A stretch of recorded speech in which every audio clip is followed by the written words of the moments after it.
There was great excitement among Israeli leaders at Saturday's G20 summit after India, Saudi Arabia, United States, European Union others announced they would create an ambitious rail and shipping corridor connecting subcontinent to Middle East Europe.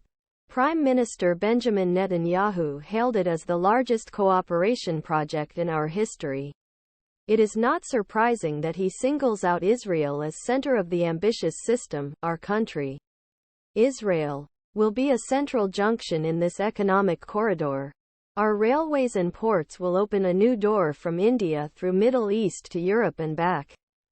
Quote, Netanyahu's national security advisor Zachi Hanigbi called the plan the most telling evidence that Saudi-Israeli normalization is moving from a shot in the dark to a realistic opportunity with concrete goals. However, this initiative, which will rival China's Belt and Road project if realized, is not about normalization or Israel as much as Jerusalem thinks.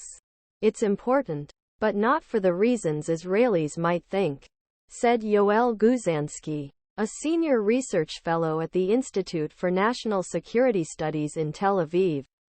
Replacing parts regional experts emphasized that the project is a direct result of the increasing U.S.-China competition. This is part of President Biden's efforts to bring Native Americans into the U.S. camp, said Ephraim Inbaugh, head of the Jerusalem Institute for Strategy and Security.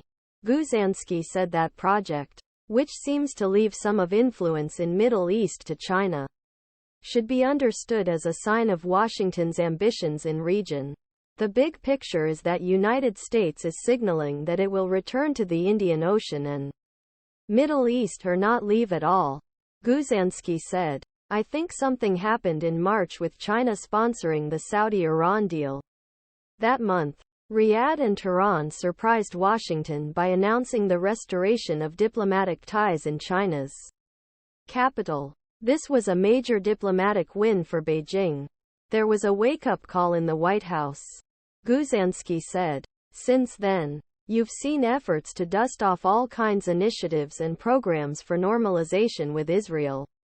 Normalization of all kinds things with Iran and Saudi Arabia.